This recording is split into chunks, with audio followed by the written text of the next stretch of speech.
وہ اس اجنبی ماحول میں رات بھی گزارنا نہ چاہتا تھا، فوراً یہاں سے جانا چاہتا تھا، مگر وہ محبت، وہ ایک معصوم مقدس بے مول محبت جس کی شروعات کچھ ہی لمحے قبل ہوئی تھی، جس شجر کا بیج ابھی ابھی مٹی سے پھوٹا تھا، اس کے پھلنے پھولنے سے پہلے ہی اسے کاٹ دینا چاہیے تھا کیا؟ اسے شروع ہونے سے پہلے ہی ختم کر دینا چاہیے تھا کیا؟ نہیں، اس کے ساتھ یہ دھوکہ نہیں ہونا چاہیے۔ ابھی تو اس نئی نویلی محبت نے ہزاروں راستے چنے تھے، درختوں کے پیچھے لکن چھپائی کی طرح ایک دوسرے کا سراغ پانا تھا، کئی قسمیں، وعدے، عہد و پیمان جنم دینے تھے، وفاؤں کی نئی دنیا بسانی تھی، کشتیوں کو جلانا تھا، اور ابھی سے ہی اس محبت کو نظر لگ گئی تھی اس سے اس کا سب کچھ چھینا جا رہا تھا۔ دانیال نے اپنا مختصر سا سامان باندھا، ایک خط تحریر کیا اور اپنا کمرہ چھوڑ کے آگے راہداری میں منال کے کمرے کے آگے وہ رک گیا تھا۔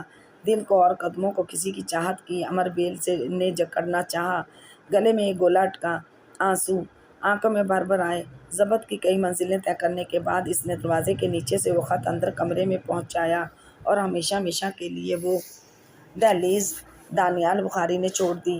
شاری گردیزی نے ٹیرس پہ کھڑے آج اس خوددار لڑکے کو جاتے ہوئے دیکھا تھا۔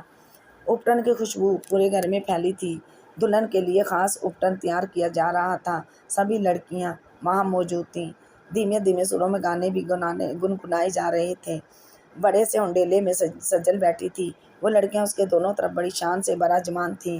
سجل کو اپٹن کی رسم شروع کروانے کے بعد 7 دنوں کی خاطر مائیوں بٹھانا تھا۔ ہفتے کی رخصتگی کی تاریخ رکھی گئی تھی، پیلے رنگ کے سادہ جوڑے میں ایک رنگ کے ہمراہ موجود تھی۔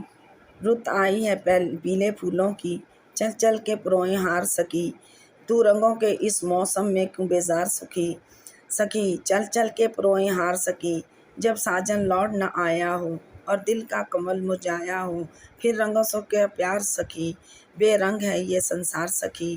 نمرہ، اقرا اور تانیہ ڈھولک کی تھاپ پہ یہ گیت گا رہی تھیں اور سجل کا دل اس گیت کے بولوں میں اٹک کے رہ گیا تھا۔ کتنی اداسی تھی اس گیت میں جو بظاہر خوشی کے موقع پر گایا جا رہا تھا۔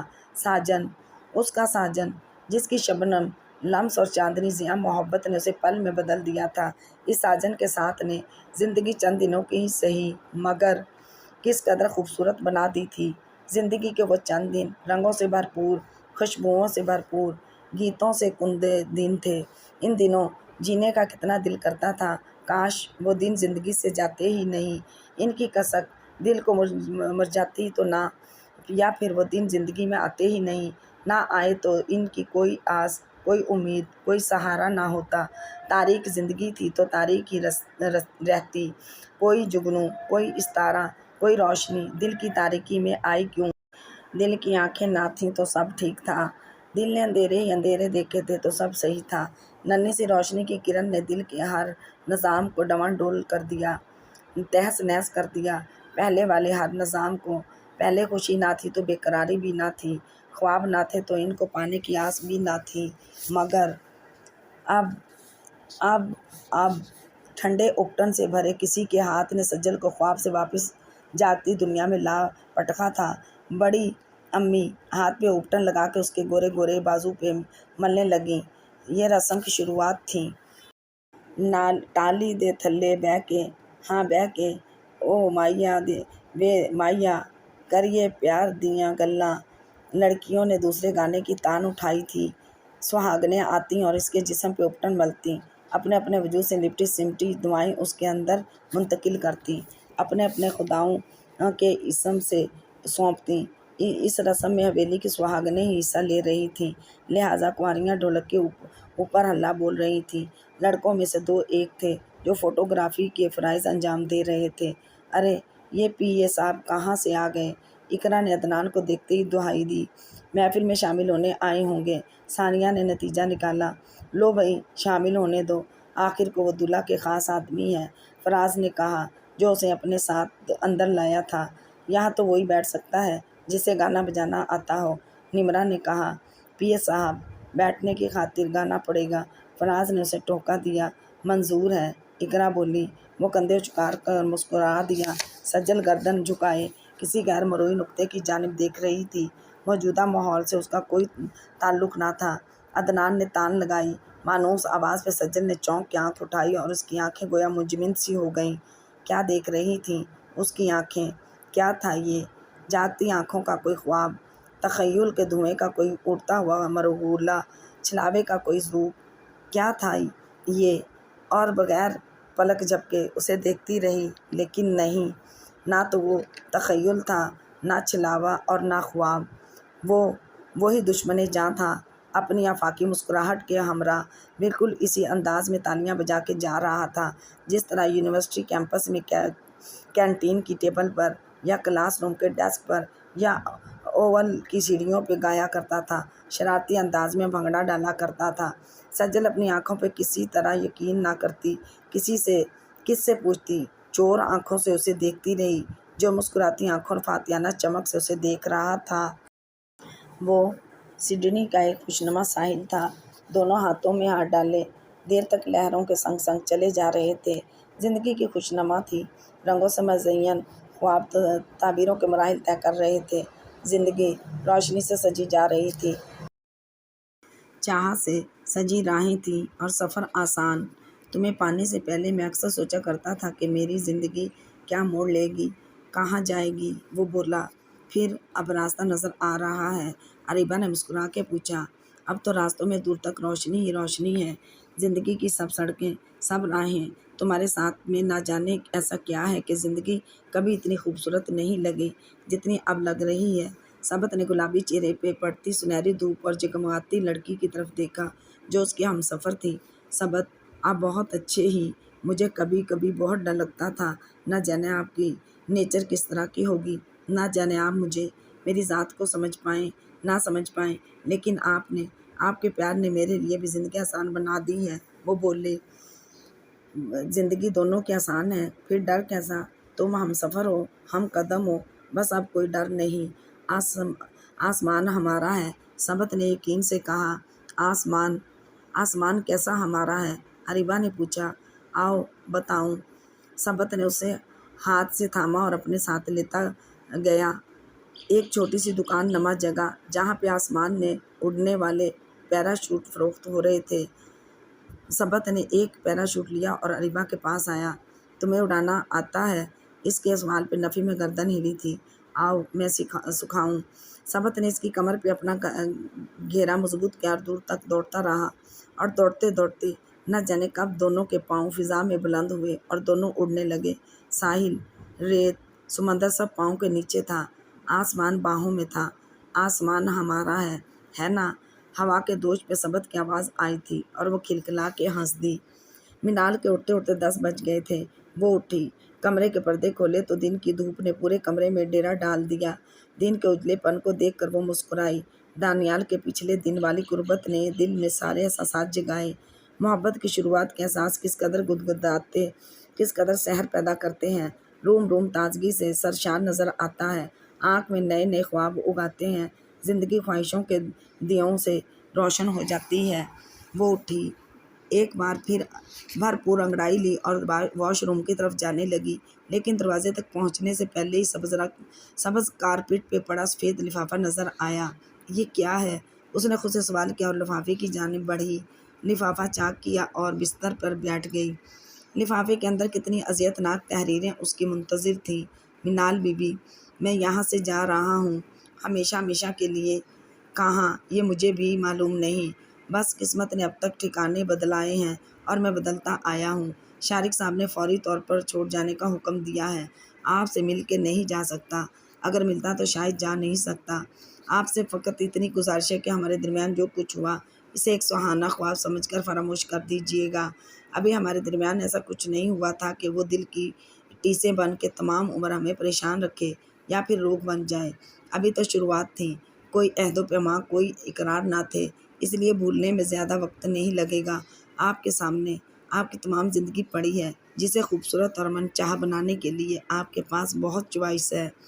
مجھے ڈھونڈنے کی کوشش مت کیجیے گا، کیونکہ اس کا کوئی فائدہ نہ ہوگا، اور آپ کو میری قسم، آپ کوئی انتہائی قدم نہیں اٹھائیں گی۔ اپنی آنکھوں اور مسکراہٹ کا خیال رکھیے گا۔ آپ کا لکھنا چاہتا تھا، لیکن لکھنے سے کوئی فائدہ نہیں۔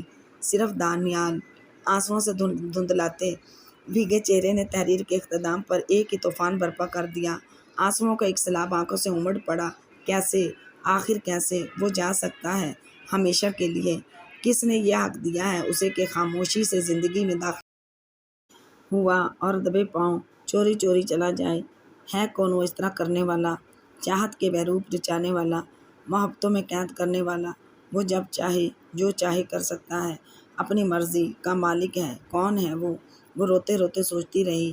کہتا ہے بھولنے میں زیادہ وقت نہیں لگے گا۔ کوئی عہد و پیمان نہ تھے، اقرار نہ تھے، جھوٹا کہیں کا، دل کو اندر سے نوچ کے اس کے اندر اپنا پیار بھرنے والا۔ کہتا ہے کہ عہد و پیمان نہ تھے، آنکھوں کو خوابوں کی الف بے تک سکھانے والا۔ بولتا ہے کہ اقرار نہ تھے۔ اور کس طرح ہوتے ہیں عہد و پیمان، کس طرح کھائی جاتی ہیں قسمیں؟ کیا محبت کرنے کے لیے چاندنی راتوں میں وعدے کرنا لازمی ہے؟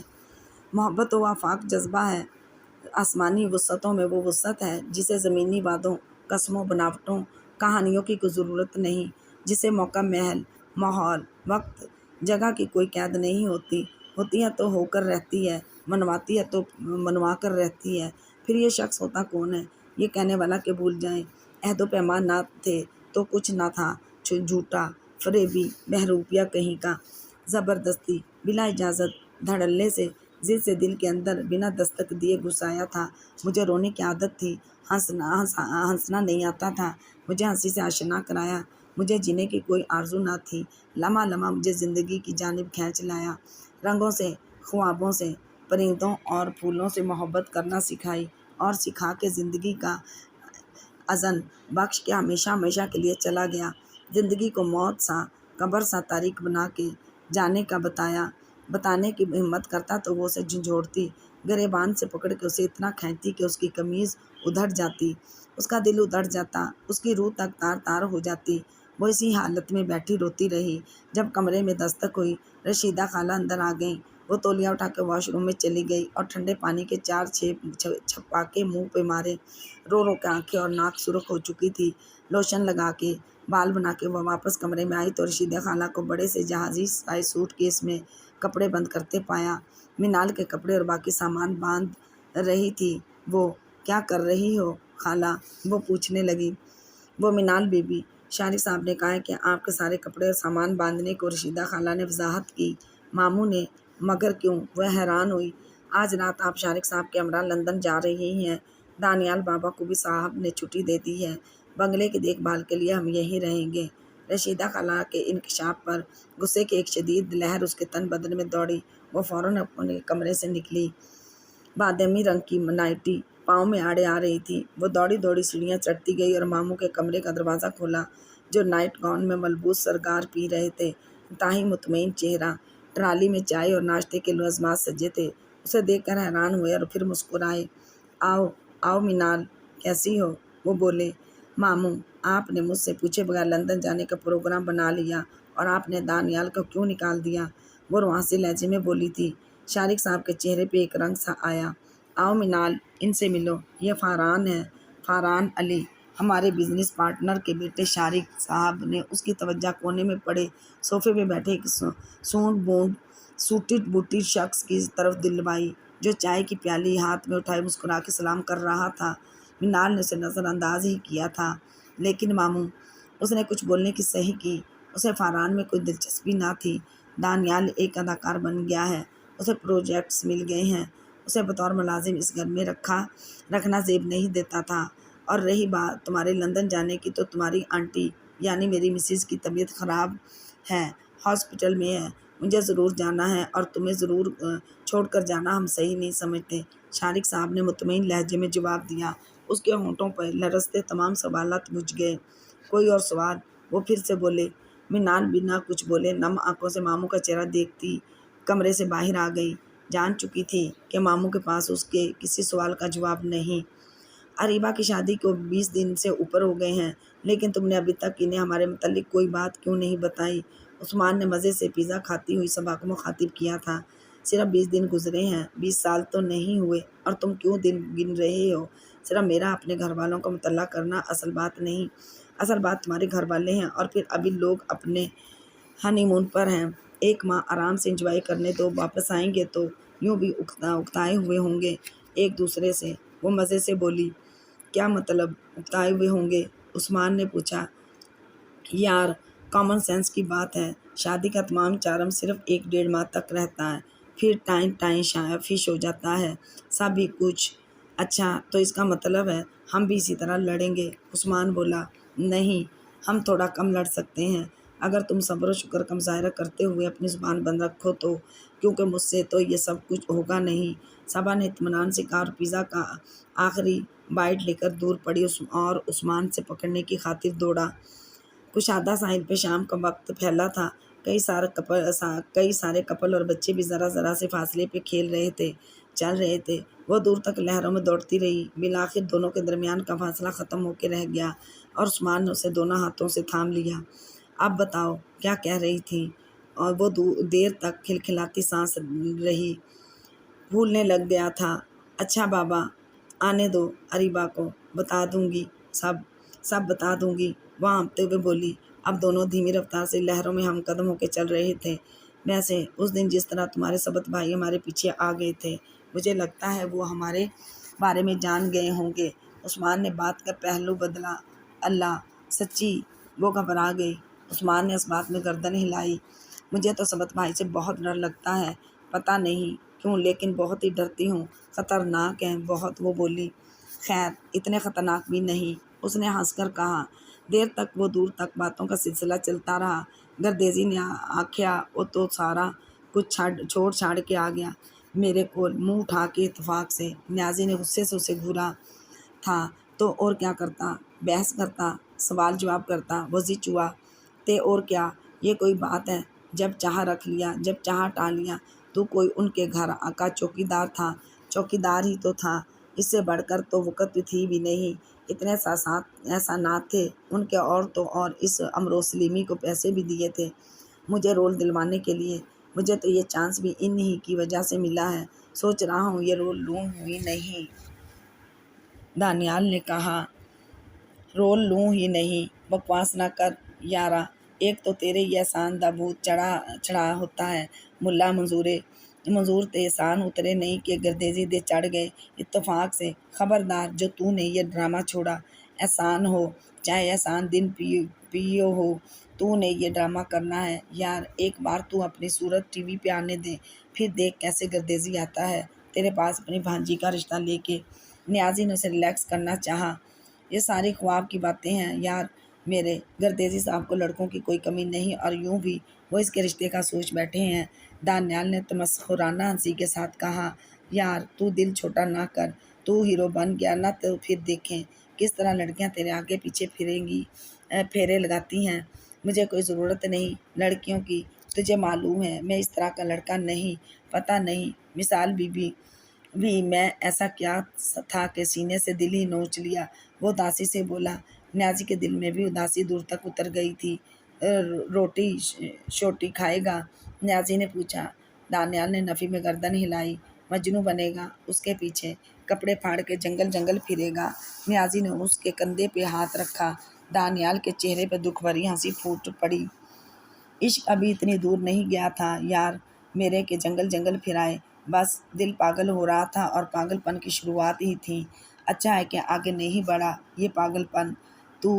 تو تے ہے ہی سمجھدار، پیدائشی عالم فاضل تے اودے ابے چاری پہلے ہی پاگل، تیرے لئی جو شروعات تھی اس لیے کہ کہیں وہ اختتام ہی نہ بن جائے۔ وہ دو دورائی کشتی کر چکی ہے بیچاری، تیجی واری کی تے قصور تیرے گلے پڑے گا۔ نیازی نے کہا۔ خدا کرے ایسا نہ ہو، دانیال نے دل میں دعا کی تھی۔ مجھے یہاں دیکھ کے تمہیں حیرت نہیں ہوئی؟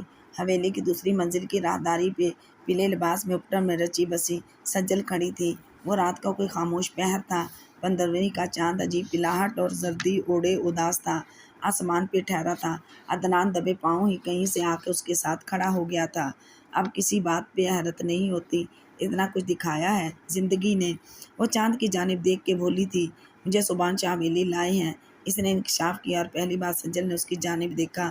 وہ غیر تھا جو بہت اپنا سا لگتا تھا، وہ اجنبی جو دل کی دھڑکن میں بسا تھا، وہ ناشنا تھا جو ساری زندگی دنیا سے زیادہ شناسا لگتا تھا۔ پوچھ سکتی ہوں وہ کیوں لائے ہیں؟ کیا انہیں آپ کے اور ہمارے بیچ؟ ہاں ہاں ہاں، پلیز سجل، کسی بھید کو زبان نہ دو۔ یہ مضبوط اثاروں والی حویلی کسی بھید کا بوجھ برداشت نہیں کر پائے گی۔ یہاں کی فضائیں، یہاں کی ہوائیں جاسوس ہیں۔ عدنان نے اس کی بات درمیان سے اچک لی تھی۔ یہاں پہ کوئی بات نہیں ہو سکتی، وہ بولا۔ تو پھر کہاں ہو سکتی ہے؟ اس کا سوال بس بدستور تھا۔ لمحہ بھر کو عدنان نے اس کی آنکھوں میں دیکھا، گہری بھوری مگر شفاف شیشے کی مانی پتلیاں، پلکوں کی لمبی جھالر، آنکھوں میں چھپے بے شمار سوال، بے پناہ حیرت۔ عدنان نے اپنی انگلی نوجوان چاند کی طرف کی۔ وہاں دور چاند پہ چل کے باتیں کرتے ہیں، وہاں کوئی نہ سن سکے گا، نہ دیکھ سکے گا، وہ سرگوشیانہ لہجے میں بولا تھا۔ سجل کے دل میں ایک ٹیس اٹھی تھی، یہاں سے چلے جائیں، کسی نے دیکھ لیا تو غضب ہو جائے گا۔ وہ بولی، تو ہو جائے غضب، میں تو چاہتا ہوں کہ غضب ہو، قیامت برپا ہو۔ یہ خاموشی، یہ سکوت مجھ سے برداشت نہیں ہوتا۔ میرے اندر کا جو اشتعال ہے، جو انتشار ہے، میں چاہتا ہوں وہ سب پہ حاوی ہو جائے، سب پہ چھا جائے۔ جانتی ہو کیسا اشتعال ہے میرے اندر؟ وہ اس کی آنکھوں میں آنکھیں ڈالے پوچھنے لگا۔ بے شمار سمندر آپس میں ٹکرا رہے ہیں، ٹھاٹے مار رہے ہیں میرے اندر، بے پناہ آسمانی بجلیاں کڑکڑا رہی ہیں میرے دل میں، زلزلوں سے پہاڑ ٹوٹ کے ریزہ ریزہ ہو رہے ہیں، بجلیوں کے شور سے آسمان پھٹ رہے ہیں۔ ایسا اشتعال ہے میری روح کے اندر تمہیں کھو دینے کا۔ اس کا کرب اس کی آنکھوں سے واضح تھا، وہ اس کے جذبوں کا سامنا کرنے سے قاصر تھی۔ ایک بار میری ہو جاؤ سجل، پلیز میری ہو جاؤ، میں تمہیں ان حویلیوں سے اس طرح لے جاؤں گا کہ کسی کو خبر تک نہ ہوگی۔ خدا کے لیے سجل۔ عدنان نے اس کا ہاتھ تھام لیا۔ معصوم نرم ہاتھ پہ اس کے ہاتھ کی مردانہ گرفت زوردار ثابت ہو رہی تھی۔ وہ کسمسا کے ہاتھ چھڑانا لینا چاہتی تھی مگر قاصر رہی۔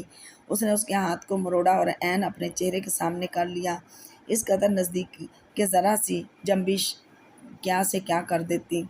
وہ دونوں ایک دوسرے کی آنکھوں میں کھونے لگ گئے۔ زمان و مکان فراموش کر دینے کی منزل تھی۔ کسی کی منکوہ مائیوں کے لباس اور صندل اپٹن کی مہک میں لپٹی اپنے محبوب کے اس قدر قریب تھی، انہیں ہوش میں لائی تھی۔ وہ زوردار کڑاکے دار آواز جو ان سے ذرا فاصلے پہ ہوئی تھی، یہ آواز دونوں کو لرزا گئی تھی۔ آواز کی شدت پہ نزدیک کی دوری میں بدل گئی۔ سجل گھبرا کر عدنان سے پیچھے ہٹی اور مڑ کے دیکھا تھا، پیتل کا بڑا سا تھال زمین پہ گرا تھا، جس کی آواز کی باش گشت ابھی بھی فضا میں پھیلی تھی، اور اس میں بڑے ڈھیر سارے گلاب اور موتیا کے پھول شطرنج والی ٹائلوں پہ بکھر گئے تھے۔ یہ تھال چندا کے ہاتھوں سے گرا تھا۔ ان دونوں نے نیم تاریکی میں کھڑی چندا کو دیکھ لیا تھا اور دل کا خوف بھی قدرے کم ہو گیا تھا۔ چندا خاموش آنکھوں سے دیر تک ان دونوں کو دیکھتی رہی، پھر جھک کے تھال اٹھا لیا اور پھول چن چن کے اس میں رکھنے لگی۔ عدنان تیز تیز قدموں سے آگے بڑھنے لگا، زمین پہ پڑے گلاب کے پھول پر اس کا پاؤں آ گیا اور اگلے ہی لمحے وہ راہداری کی سیڑھیاں اترتا نیچے چلا گیا۔ چندا پھول چنتی رہی۔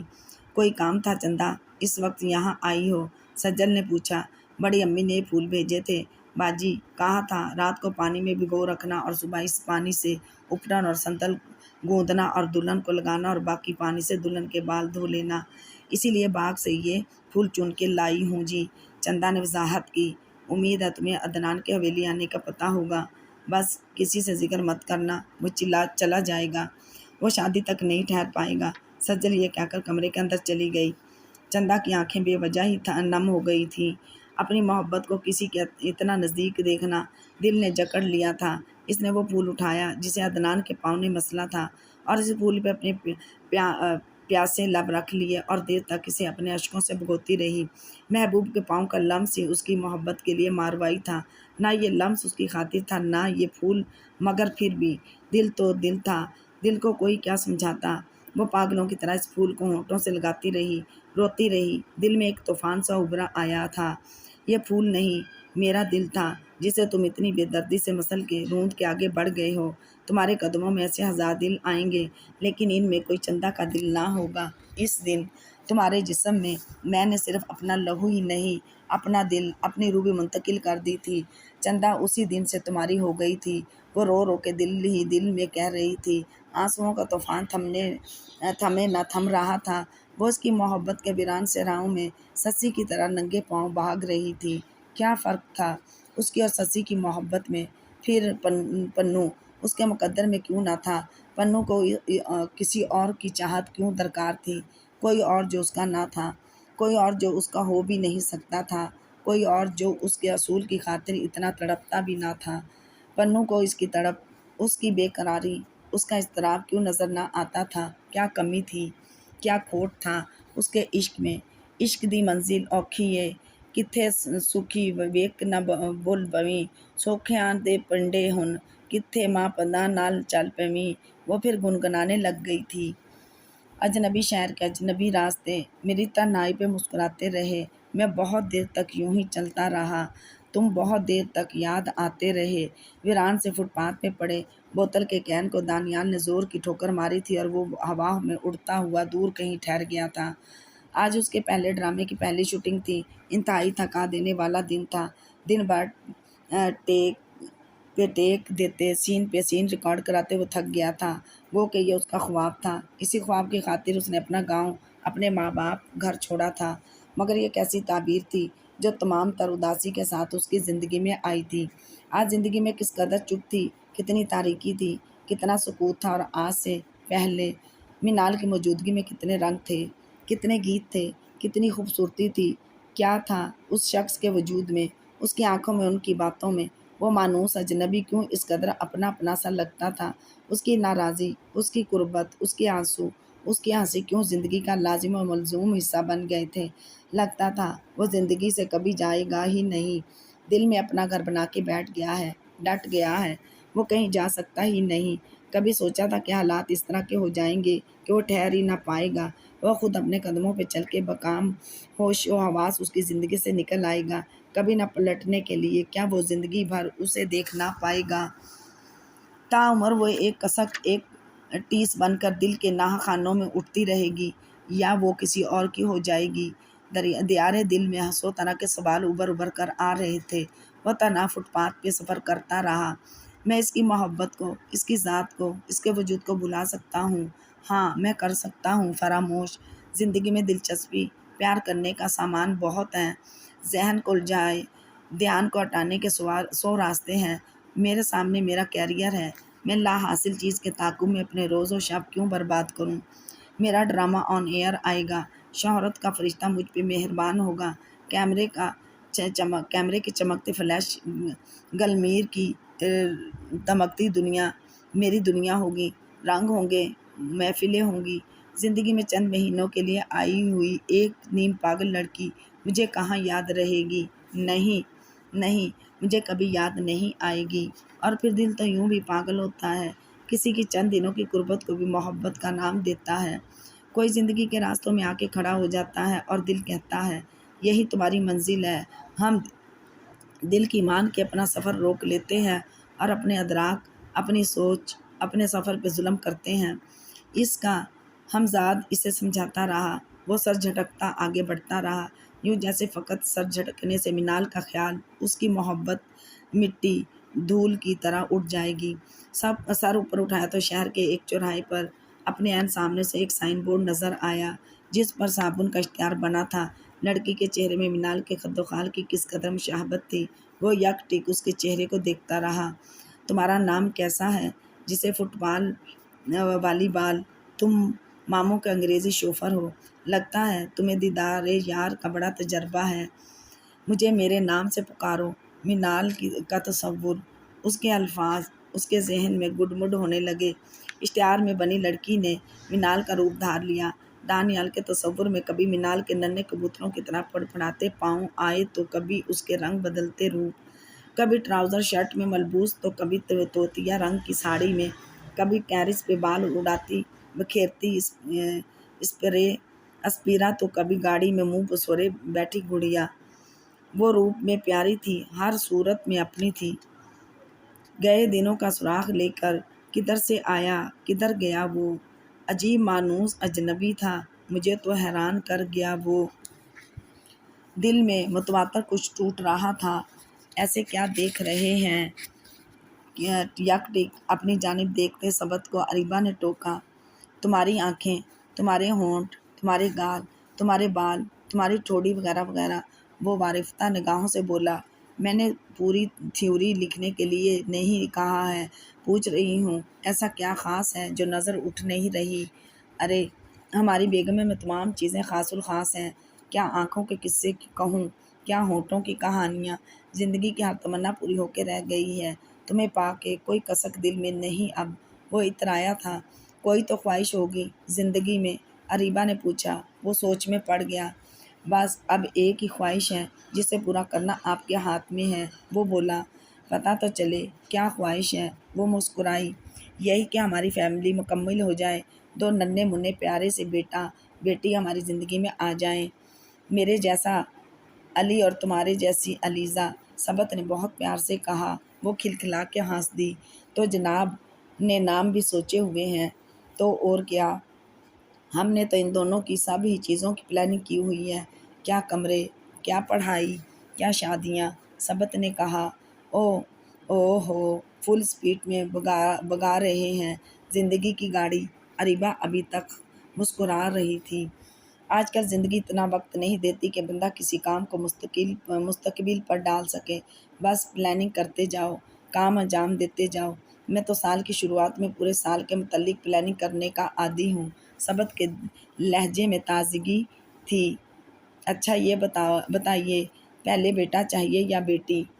ویسے سچ بتاؤں تو ہمیں پہلے علیزہ چاہیے، لیکن اگر تم پہلے علی کو لانا چاہو تو بھی ہمیں کوئی اعتراض نہیں۔ سبت اسی طرح سنجیدگی سے بولا کہ وہ رہ نہ سکی اور مسکرا دی۔ سبت آپ کی باتیں ایسی انوکھی، کیسی دلچسپ ہوتی ہیں، اریبہ کہے بنا نہ رہ سکی۔ میں اپنی باتوں میں ہی کی طرح خود میں بہت دلچسپ بندہ ہوں۔ ابھی تو زندگی کے سفر کی شروعات ہیں، آہستہ آہستہ ہماری ساری خوبیاں سامنے آتی جائیں گی۔ اس نے فرضی کالر جھاڑے۔ اچھا ذرا لیمپ آف کر دیں اور سو جائیں، میں بہت تھک گئی ہوں۔ وہ سیدھی ہو کے لیٹ گئی۔ او ہے بیوی، پاکستان جا کے اپنی نیندیں پوری کر لینا، یہاں مجھے کمپنی دو۔ وہ پاس آیا۔ اریبہ نے تکیہ اٹھا کے زور سے اس کی جانب پھینکا تھا۔ کہکہاؤں کی باز گشت در و دیوار میں پھیل گئی تھی۔ ہیلو نشاط اپی، وہ بے قراری سے بولی تھی۔ نفسات، نشاط تڑپ اٹھی۔ کہاں سے بول رہی ہو تم اور کیسی ہو؟ آپی، آپ کو پرسوں فون کر کے جو کہا گیا تھا وہ سب سچ ہے، میں ایک بہت بڑی مصیبت میں پھنسی ہوئی ہوں۔ فون کرنے کا مقصد صرف یہی تھا کہ آپ اور امی اطمینان رکھیں کہ میں جہاں ہوں بالکل ٹھیک ہوں، اپنی حفاظت کرنا آ گیا ہے مجھے، وہ رواں سے لہجے میں بولی۔ لیکن نفسات، وہ کون لوگ ہیں جنہوں نے تمہیں اغوا کیا ہے اور کس مقصد کے لیے کیا ہے؟ آپی، تفصیل سے بات کرنے کا میرے پاس وقت نہیں اور تفصیل جاننے کا کوئی فائدہ نہیں۔ آپی، میں بہت گھر آؤں گی، بہت جلد گھر آ جاؤں گی، مگر میں خود ہی آؤں گی۔ آپ کوئی پیش رفت نہ کریں، اس کا کوئی فائدہ نہ ہوگا، پولیس کو تو بالکل بھی انوالو نہ کریں، وہ بولی۔ لیکن انبساط، تم ہو کہاں اور یہ نمبر کس کا ہے؟ نشاط کی آنکھیں نم ہو گئی تھی۔ یہ نمبر میرا نہیں ہے آپی، ایمرجنسی میں فون کیا ہے چوری کر کے، پلیز آپی کچھ مت پوچھیں۔ انبساط نے یہ کہہ کر فون رکھ دیا اور نشاط دیر تک آنسو بہاتی رہی۔ قسمت کی صفاقی پر سبت کا کھو جانا ہی کم دکھنا تھا۔ بہن کو بھی یوں حادثہ پیش آیا۔ سبت کا خیال آتے ہی اس کے دل میں پھر ایک ٹیس اٹھی۔ حادثات نہ ہوتے تو انسانی زندگی میں تغیر نہ آتا، ارتعاش نہ آتا، جمود طاری رہتا۔ جمود جو ہر چیز کے اوپر فل سٹاپ لگا دیتا ہے، جو ہر چیز کی وقت گھٹا دیتا ہے، ٹھہراؤ کتنا بد مزہ بنا دیتا ہے، زندگی کی روز و شب کو کتنی بوریت پیدا کرتا ہے دل میں۔ حادثات زندگی کو اس کا نصب العین پر سمجھاتے ہیں، حادثات اندر کے انسان سے پہچان کراتے ہیں، حادثات جیسا جینا سکھاتے ہیں، حوصلے اور ہمت کو انسان کے اندر بیدار کرتے ہیں۔ نشاط نے اپنے آنسو پونچھے اور امی کے انبساط کے فون کے متعلق بتانے کے لیے ان کے کمرے کی طرف بڑھی۔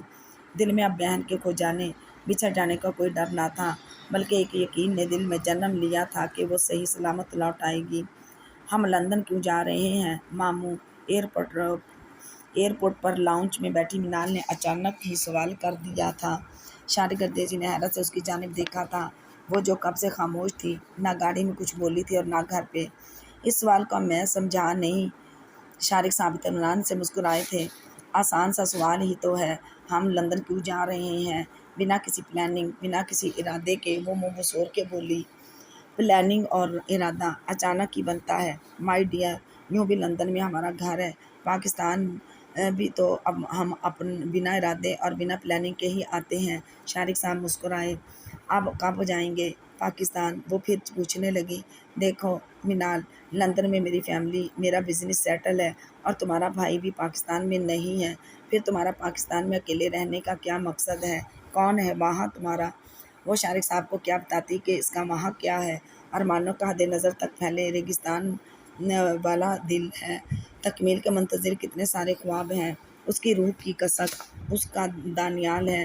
ماموں، مجھے اس جگہ سے محبت ہے، اس ملک، اس شہر، اس گھر سے، اور ضروری تو نہیں کہ محبت فقط رشتے کسی انسان کی وجہ سے ہو، مجھے تو اپنے بستر سے، اپنے قلم سے، اپنی کنگھی تک سے محبت ہو جاتی ہے۔ میں اتنی دور کس طرح رہ سکوں گی؟ وہ روان سے لہجے میں بولی، تم بہت جذباتی ہو منال، اور اسی میں تمہارا کوئی قصور نہیں۔ اس عمر، اس وقت میں ہر لڑکی جذباتی ہوتی ہے، تمہاری ماں بھی تھی، مگر تمہیں جذبات پر قابو پانا سیکھنا ہوگا، ورنہ زندگی بہت مشکل ہو جائے گی تمہارے لیے۔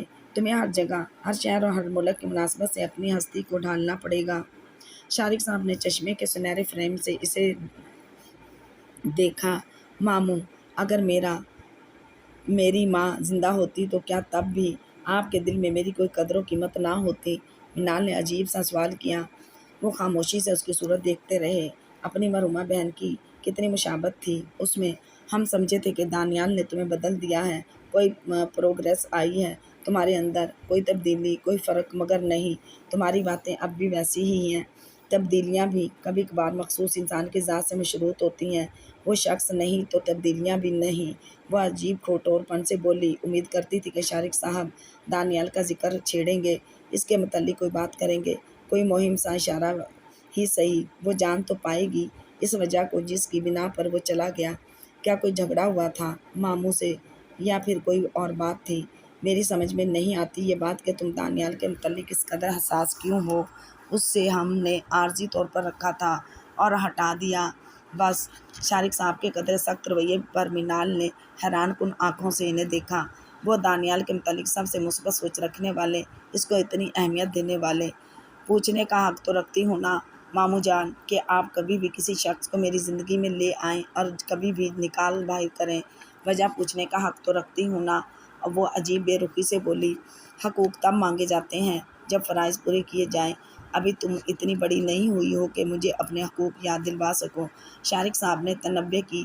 وہ سہم گئی، اتنے انجان تو کبھی نہ رہے تھے ماموں، ویسے ایک آپشن اب بھی تمہارے آگے ہے، اور تم اس صورت پاکستان میں بھی رہ سکتی ہو۔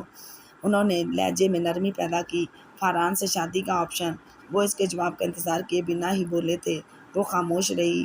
خدا خدا کر کے فلائٹ کی اناؤنسمنٹ ہوئی اور شارق صاحب نے اپنا بیگز سنبھالا۔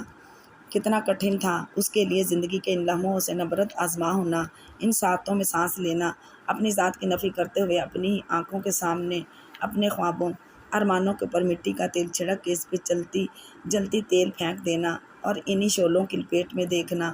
کتنا کٹھن تھا اس کے لیے دل کی سب سے پیاری ہستی کو ناآشنا جان کر اسے جھٹلانا، اسے تڑپانا، اس کے جذبوں کو پاؤں کی ایڑی سے روندنا، اس کی آنکھوں کے سامنے کسی اور کا ہو جانا۔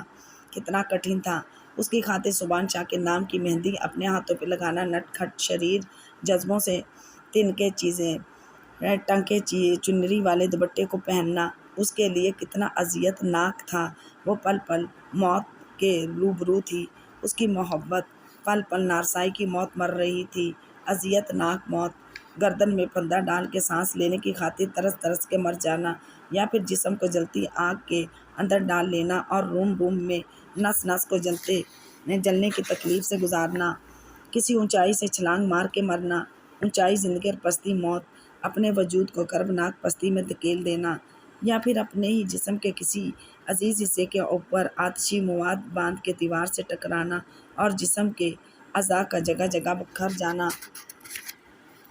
اسی طرح کی موت سے دو چار تھی سجن نواز شاہ۔ عدنان آنکھوں کے سامنے نہ ہوتا تو شاید یہ سب کچھ اتنا مشکل نہ ہوتا۔ وہ خاموشی سے سبحان کی دلہن بن جاتی، دل پہ جو اذیت جھیلتی سو جھیلتی، مگر عدنان کے سامنے آتے ہی تکلیف ہاتھ سے سوا ہو گئی تھی۔ کوئی تنہائی سی تنہائی تھی، کوئی محرومی سی محرومی تھی، کوئی تشنگی سی تشنگی تھی۔ آج مہندی کے فنکشن سے قبل وہ شیشے کے سامنے بیٹھی تھی، دل کی بستی عجیب آندھیوں طوفانوں کا شکار تھی۔ اسی وقت چندہ کمرے میں داخل ہوئی۔ سجل باجی، بڑی امی کہہ رہی ہیں کہ 15 منٹ تک آپ کو نیچے لے جانے کے لیے لڑکیاں اوپر آئیں گی، آپ تیار ہو جائیں، چندہ نے کہا۔ وہ خاموشی سے بیٹھی رہی، آنکھیں غیر مروئی نقطے پہ اٹکی کچھ تلاش کر رہی تھیں۔ یہ سسرالی جوڑا آ گیا ہے اور یہ بارات کا سرخ جوڑا۔ چندہ نے بری والا تھال بستر پہ رکھ دیا۔ میری میت پہ ڈالنے کے لیے کفن بھیج دیے ہیں اپنوں نے۔ سجل کے جملے کا لفظ نارسائی و محرومی میں ڈوبا تھا۔ چندہ تڑپ اٹھی۔ کیسی باتیں کرتی ہیں باجی، یہ تو آپ کے سہاگ کے جوڑے ہیں، رب تعالیٰ آپ کو سدا سہاگن رکھے۔ چندہ نے کہا، کبھی کبھی لوگ دعاؤں کے لبادوں میں بددعائیں پہنا دیا کرتے ہیں۔ سوچتی ہوں جس طرح لوگ مزاروں پر سرخ اور سبز کرن لگی چادریں چڑھا کے اپنی منتیں مرادیں مانگتے ہیں، اسی طرح ایک کنواری دوشیزہ کے کورے بدن پہ سرخ اور سبز چادریں ڈال کے مرادیں مانگتے ہیں، اپنی خواہشوں کی بھیک کے طلبکار ہوتے ہیں۔ سجل کی آنکھیں ابھی تک غیر مروئی نقطے پر ٹکی تھیں۔ سجل باجی، اسی طرح اداسی کی باتیں نہ کیا کریں، میرا دل آپ کے لیے بہت خوش ہے۔ جو قسمت میں نہ تھا اسے بھول جائیں، اس کے بارے میں سوچ سوچ کے اپنے دل کو پامال نہ کریں۔ چندہ نے اس کے دونوں کندھوں پہ اپنے ہاتھ رکھ دیے۔ تو مجھ سے اپنا دل بدلے گی؟ چندہ، کتنا عجیب سوال تھا سجل کا۔ چندہ اس کی صورت دیکھتی رہی۔ ہاں چندہ، جس طرح تو میرے کپڑے لے کر پہنتی ہے، میرے زیور پہنتی ہے، میری کنگھی اپنے بالوں میں پھیرتی ہے، اسی طرح میرا دل بھی میرے سینے سے نکال کے اپنے دل کی جگہ رکھ دے اور اپنا دل مجھے دے دے۔ سجل کی بات پہ چندہ کے اندر بھی اداسی پھیل گئی۔ وہ خاموشی سے آنکھوں سے سجل کو شیشے میں دیکھنے لگی۔ اپنا دل تو میں آپ سے کب کا بدل چکی ہوں۔ میرے سینے میں میرا دل کہاں ہے سجل باجی؟ میرے سینے میں تو آپ کا دل آ گیا ہے، وہی محسوسات، وہی وفا، وہی اضطراب لہو بن کر دل کی شریانوں میں دوڑ رہا ہے، وہی درد دھڑکن بن کر لمحہ لمحہ دھڑک رہا ہے، وہی بے قراری کروٹ کروٹ زندہ ہو رہی ہے۔ آپ کے اترے کپڑوں، زیور، دوپٹوں، چوڑیوں ہی کی طرح آپ کی محبت کی اترن بھی اوڑھ لی ہے میں نے اپنے دل پہ۔ آپ کی آنکھوں کا کاجل چرا کے اپنی آنکھوں میں سجاتی تھی، آپ کی آنکھوں میں ٹھہرے رت جگہ بھی اپنی آنکھوں میں دگا لیے چوری کر کے، آپ کے ہونٹوں پہ سجنے والی سرخی اٹھا کے لگاتی تھی، آپ کے ہونٹوں پہ بکھرے درد کے گیت بھی چرا لیے۔ آپ کے دل کی تشنگی، آنکھوں کی پیاس، چین و قرار، سبھی کچھ تو میرے پاس ہے، میرے اندر ہے۔ آپ نے نہیں دیا، میں نے نہیں مانگا، مگر پتہ نہیں کب کس لمحے وہ سبھی کچھ میرے اندر منتقل کر دیا۔ جس کی سوندھی گلی مٹی میں آپ نے عشق کا بیج بویا تھا، اسی مٹی کا ایک قطرہ میرے دل میں بھی گر پڑا ہے۔ آپ کے اندر کے بیج کے ساتھ ساتھ میرا بیج بھی پنپ رہا ہے، بڑھ رہا ہے، شجر بن رہا ہے، اپنی چھاؤں میری روح میں منتقل کر رہا ہے۔ دل تو اپنا میں کب کا بدل چکی ہوں آپ سے۔ چندہ اسے آئینے میں دیکھتی دیر تک سوچتی رہی۔ یہ خط میری طرف سے عدنان کو دے دینا اور اسے کہنا یہاں سے چلا جائے ہمیشہ ہمیشہ کے لیے۔ سجل نے ایک پرچی چندہ کو تھمائی۔ چندہ نے وہ لے لی اور اپنے دوپٹے کے پلو سے باندھ لی۔ لڑکیوں نے کمرے میں داخل ہوتے شور مچا دیا اور سجل کے ارد گرد ڈیرا ڈال دیا تھا۔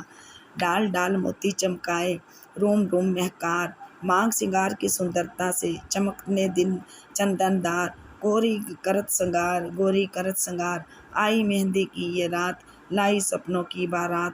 ہر طرف آوازوں کا شور مچا تھا۔ سجل کو لڑکیوں نے گوٹے والا دوپٹہ پہنایا اور اپنے ہمراہ دوپٹے کی چھاؤں میں باہر لے جانے لگیں۔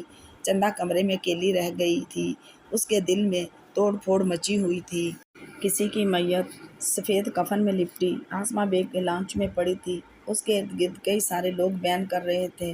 بیان کرنے والوں میں امی اور صبا کا چہرہ واضح تھا، آہوں اور کراہوں سے بوجھل بوجھل فضا تھی، کربناک بلند ترین چیخیں جن کو سن کر ہی دل میں ایک چبھن ہوتی تھی، ایک درد ہوتا تھا۔ اچانک منظر نامہ تبدیل ہوتا ہے اور آنکھوں کے سامنے وہی ٹنڈ منڈ درخت آ جاتا ہے، اور اس درخت سے وہ خود بندھی ہوئی تھی، خزاں رسیدہ ٹہنیاں اس کے آگے پیچھے جھول رہی ہوتی ہیں۔ وہ ایک عجیب کربناک کیفیت میں اس درخت سے خود کو چھڑانا چاہتی تھی، مگر چھڑا نہیں پائی، اپنے دل پہ بہت شدید اذیت جھیلتی ہے۔ فضا میں ایک دھند چھا جاتی ہے، دھوئیں کے بادل ہر سو بکھر جاتے ہیں، غبار تمام کے تمام منظر کو ڈھانپ دیتا ہے، تاریکی ہو جاتی ہے، اور تاریکی بھی ایسی گھپ کے دم گھٹ جائے، سانسیں بوجھ محسوس کرنے لگیں۔ یکدم وہ اندھیرا وہ غبار، وہ دھند چھٹتی ہے اور اس دھند میں سے صبا کا چہرہ نمودار ہوتا ہے، صبح کی روشنی کی طرح شفاف، دودھیا اجلا چہرہ، اور اس کے چہرے پہ ایک ملائم مسکراہٹ ہوتی ہے۔ منظرنامہ پھر تبدیل ہو جاتا ہے، صبا کا چہرہ گم ہو جاتا ہے اور سفید کفن میں لپٹی لاش آنکھوں کے سامنے آتی ہے۔ آہو بکا کرتی امی اور روتی بلکتی صبا، کافور اور سندل کی خوشبو اسے ماحول میں محسوس ہوتی ہے، اسے گھٹن محسوس ہوتی ہے، وہ گھبرا کے اٹھ جاتی ہے۔ سبت، سبت! اریبہ نے تیزی سے سانس لیے، سبت کا نام پکارا تھا۔ کیا ہوا؟ کیا ہوا؟ اریبہ! سبت نیند سے جاگ اٹھا اور سائڈ میں رکھا لیمپ آن کر دیا۔ اریبہ پسینے میں نہا چکی تھی اور ابھی تک زور زور سے سانسیں لے رہی تھی، سینے میں گھٹن کا احساس ابھی تک قائم تھا۔ سبت نے پانی کا گلاس اسے تھمایا، جسے اس نے گھٹا گھٹ پی لیا اور قدرے پرسکون ہو گئی۔ کوئی برا خواب دیکھا ہے کیا اریبہ؟ سبت نے پیار سے اس کا ہاتھ تھاما۔ ہاں سبت، بہت برا خواب تھا، میت، کفن، آہو بکا، بیان کرتی صبا اور امی، اور دوسرا خواب، وہ خواب جو میں پہلے بھی کئی مرتبہ دیکھ چکی ہوں، درخت سے اذیت ناک طریقے سے بندھی میں اور چھانے والا غبار، اور غبار کا چہرہ چیر کے نظر آنے والا صبا کا چہرہ۔ اریبہ نے پریشانی سے خواب بیان کیا۔ ریلیکس، صبا کے متعلق سوچ سوچ کے تم نے اسے اپنے حواس پہ سوار کر لیا ہے، تم اچھا سوچو گی تو اچھا خواب دیکھو گی۔ پاگل لڑکی، تم اپنے ہنی مون پر اپنے جیون ساتھی کے ساتھ ہو، کیوں برے خیالات دل میں لاتی ہو؟ سبت نے نرمی سے کہا۔ سبت، آپ کی قسم، میں نے کچھ برا نہیں سوچا اور نہ کوئی برا خیال آیا، لیکن پتہ نہیں کیوں شعوری طور پر نہیں تو انسان کے لاشعور میں بھی لاکھوں واہمیں خدشے پلتے رہتے ہیں، کوئی خدشہ تمہارے دل میں بھی ہوگا۔ چلو گڈ گرل، سو جاؤ اب۔ سبت نے بتی بجھا دی اور لیٹ گیا۔ میں تھوڑی دیر تک سو جاؤں گی۔ اریبہ اٹھی اور موبائل فون تھام کے ہوٹل کے روم کے ٹیرس میں آ گئی۔ ٹیرس کشادہ تھا، اس نے سیل فون سے اپنے گھر کے نمبر پش کیے۔ صبح کا وقت تھا، فون صبا نے ہی اٹھایا جو ناشتہ کر رہی تھی۔ ہائے سویٹ سسٹر، کیسی ہو؟ صبا، ویسے تو میں ٹھیک ہوں، لیکن آج پھر وہی خواب میں نے دیکھا۔ اریبہ نے بجھے بجھے لہجے میں کہا۔ میں تمہیں پہلے بھی کہہ چکی ہوں نا اریبہ کہ تم پریشان مت ہوا کرو، اچھے برے خواب تو ہر کسی کو آتے ہیں، تم اپنے شریک سفر کے ساتھ ہو، ہنی مون پہ ہو، تم کیوں پریشان ہوتی ہو؟ صبا نے اسے سمجھایا۔ صبا، مجھ سے ایک وعدہ کرو۔ کیا؟ صبا نے پوچھا۔ مجھ پہ، میری ذات پہ کوئی مصیبت آئے تو تم میرا ساتھ دو گی، میرے وجود کی بکھری کرچیوں کو سمیٹو گی؟ وہ روانسی ہو گئی۔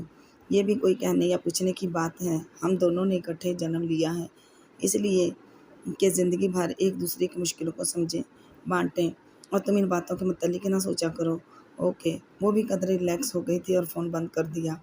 پھر اچانک اس کی نظر سامنے کے قبرستان پہ پڑی تھی، سفید دھند میں لپٹا قبرستان، سلیپوں سے سجی گئی ساری قبریں اور رات کی تاریکی۔ اس کا دل خوف سے بھرنے لگا گیا۔ موت، انسان کی حقیقت، کوئی شہر ہو، کوئی ملک ہو، کوئی نسل ہو، موت سب پہ آتی ہے، سب پہ آنی ہے۔ کوئی لاشیں جلاتا ہے تو کوئی دفنا دیتا ہے، کوئی ٹاور آف سائلنس میں بے یار و مددگار گدھوں کے کھانے کی خاطر چھوڑ آتا ہے، مگر موت کا جھٹلانا کوئی نہیں جھٹلا سکتا، جھٹلانے کی ہمت کوئی نہیں رکھتا۔ زندہ انسان کو سب چاہتے ہیں، ارد گرد رکھتے ہیں، رشتوں میں باندھتے ہیں، مگر وہ کیا چیز ہے جو جسم سے پرواز کر جائے تو انسان کے اپنے بھی اس سے جان چھڑاتے ہیں، دفناتے ہیں، جلاتے ہیں، پھینک آتے ہیں۔ ناکردہ چیز اس کے کسی کام کی نہیں ہوتی، خالی خلی ڈھانچہ جسم ان کے کسی مصرف کا نہیں ہوتا۔ روح ہر چیز کی اصل ہوتی ہے، روح ہو تو سب ہوتا ہے، روح نہ ہو تو کچھ نہیں ہوتا۔ تاریکی، غبار، دھند، موت، کس قدر شباہت ہے ان تمام تصورات میں، کس قدر نزدیک لگتے ہیں یہ تمام الفاظ۔ اریبہ دیر تک کھڑی دیکھتی رہی۔ خواب کا منظر پھر سے روبرو تھا، سفید کفن میں لپٹی لاش، امی کا آہو بکا، صبا کے آنسو، زندگی پہ چھاتا غبار، بے پناہ تاریکی، سامنے بکھری بے شمار قبریں، سلیپوں کے نشان، موت کے پیمبر۔ ارے بھائی بندو، ایک سیریل آن ایئر آیا نہیں کہ وہ 2 اور سائن کرنے کے لیے تیار رکھے ہیں۔ مولا نے چھپر پھاڑ کے تم پہ کرم کیا ہے، منہ بسورے کاہے پھرتے ہو؟ امرو سلیمی نے کہا۔ میں نے کب ناشکری کی ہے سلیمی صاحب، میں تو ویسے ہی کہہ رہا تھا کہ ایک ہی دن 3 ڈراموں کی شوٹنگ نہیں کر سکوں گا۔